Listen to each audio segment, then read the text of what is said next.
Hi guys, I hope you're all well. It's Jamie here from Jamie and his whiskey. Today I thought I would do a quick roundup of the first 10 whiskey reviews that I did on this channel, starting way back in April of this year during the first lockdown. That was probably the only one good thing that came out of that lockdown, was the fact that I got so bored I thought I'd start a whiskey channel, and luckily I'm still keeping it going, so that's all good. So yeah, today I just thought I would go over the first 10 purchases that I made for the channel, tell you a little bit about them, what I felt about them, and yeah, then after that we can move on to the next lot of reviews. But for now, let's have a look at my stash and what we reviewed. So first of all, in no particular order, we have the Benriach 10 year. This whiskey for me was an interesting one because when I first tried it, I was struck by how inviting the nose was, but I was also struck by how kind of bitter it was on the taste. It wasn't too bad, but it was a little bit off-putting for me. I then experimented with the water and found out that if you add a fair bit of water to this whiskey, it's gonna sweeten it up. It's gonna really help it. So my word of advice, it's at 43%, but it can take the water. Give it a good half a teaspoon, maybe even a small teaspoonful of water, which is way more than I'd usually put on a 43% whiskey. But it really helps with this. It lowers that bitterness down, brings up the sweetness, and it's a well put together whiskey. It's matured in 3 different casks, bourbon, Oloroso sherry and the virgin oak. You can really taste that Oloroso sherry cask as well. So I think fans of sherried whiskies that don't want any, but you know, they want something a bit different. This has got a lot of green apple in it as well, I found. Yeah, this is a good all-rounder whiskey, I think, for people who like that Speyside style. So Benriach, you see it, snap it up. Next one, ooh, the Deanston 12 year. Well, the first thing about this whiskey I want to say is it gets 4 out of 4 on presentation. And by presentation, what I mean is, does it have an age statement? Is it natural colour? Is it chill filtered? And is it bottled at a respectable strength? And the answer to this is yes, on all counts. The Deanston does all this, and what a lovely, simple, delightful packaging, and what a taste. When I first tried this whiskey, I wasn't too blown away by it. I was drinking it out of, I think one of the review, I think I just drunk it straight out of the bottle. And I thought it was okay, nothing much. Gave it a few days to open up, and wow. This again takes water. I've seen reviews of people who said you don't need much water, or they didn't like putting water on it. For me, I thought the water kind of gave it that really aggressive sort of punch to it. It really brought it out of its shell. And this is a lovely waxy, fruity, malty whiskey. It's not sherry, like a sherry whiskey particularly. It's not a smoky whiskey. It's that perfect middle ground, perfect Highland whiskey, done extremely well. So Deanston, well done, and I recommend all of you, if you see this whiskey, to snap it up. It's worth every penny. On to the Glengoyne. Hang on, I'm going to put these on the floor so I know which ones I've done. I don't get confused. Okay, the Glengoyne 10-year-old. It's only bottled at 40%, but this whiskey is a great value whiskey. This is probably the best value whiskey on this video today. I snapped this up for 24 quid. Now that's a bit cheaper than normal, but you can normally get it for under £30. And for that, it's really good value. If you like toffee, if you like nuttiness, if you like something that's going to be inviting, especially a winter dram, this one, seriously, if you see this, don't pass it by, do buy it, it's great value for money. The Glengoyne 10, there you go. And this is that's obviously their entry level in their core range.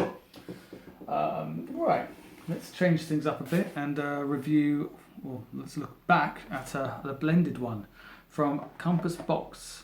Now from the title, you can see that this is obviously a peated whiskey, and it sure as hell is. It's peaty, it's strong, it's smoky. It's not for the faint-hearted. It's bottled at a very respectable 46%, and Compass Box are doing some amazing things. I can't wait to get my hands on some of their other expressions and their other versions. They do some apparently do some amazing whiskies, all different prices, going down from 30 up to over £100. And I'm really looking forward to checking out more of their stuff. But yeah, this is the Peat Monster. Again, it's a weird one to review. If you like peat and you like smoke and you want to be slapped about a bit, try this. Compare it to other ones. I wouldn't say it's my favourite peated drink ever. I would still prefer something like the Ardbeg 10 or the Jag, but still, it's a very good one. Check it out if you see it, and it's still relatively affordable. You can get it for around 45 quid, that kind of price. Maybe a bit less if you're lucky. Actually, I think at the moment I saw it somewhere for about £38. I could be wrong, but I think that's the case. Right, next one. Anok, the Anok 12. Now, I remember that I liked this, but I remember that I wasn't completely bowled away by it. I seem to remember really liking the nose, and I found the taste slightly bitter, I think. But it's malty and it's quite honey forward, and I seem to remember that I liked it quite a bit. This is another one which is only bottled at 40%, but I think it can take a little bit of water. But don't put too much in it, maybe 3 or 4 drops, and see what it does. Yeah, I do seem to remember that I like this one. It might not have been my favourite of favourites, but again, it's a very reasonably priced whiskey. Another Highland malt, and I think you can still pick it up for around 30 quid. And it's definitely worth every penny at that price. So yeah, look out for Anok. They do a lot of other things as well. I'm looking forward to trying some more of their expressions. Right, let's have a quick look at the Coastal range, the Classic Malt Coastal Collection. Before I review and tell you about my one of my favourite whiskies here. This comprises of the Kalila, the Clynelish and the Talisker. What they all have in common is they're all by the sea. Kalila is from the Isle of Islay, the Clynelish is up here in the northeast, and the Talisker is over in the Isle of Skye. Okay, so what can I say about these? Well, Kalila, another smoky gem, maybe not quite as pungent as Ardbeg or say the Peat Monster, but still a really nice vegetal type damp peat. And with a bit of bonfire going on as well. It's 43%. I'm not sure if it's coloured or not. Would be great at 46. I would like to see that Kalila, but still, they are a huge distillery on the Isle of Islay, doing great things. Any whiskey person that knows anything about peated whiskies should really try this one, because it's used in quite a lot of blends as well, I believe. I think it's in Johnny Black, or did I just make that up? God, that's terrible. I might be wrong. I don't know. I've said it now. I've said it. It's out there. We'll find out later. Look it up. Okay. The Clynelish 14 is another one. This is from the northeast, bottled at a very respectable 46%. I like this one quite a lot, even though it took me a bit of time to get my head around it. It has this weird waxy quality and this strange aroma and taste that reminds me of like an old library. You'll kind of see what I mean when you try it. But it's an interesting, unique whiskey.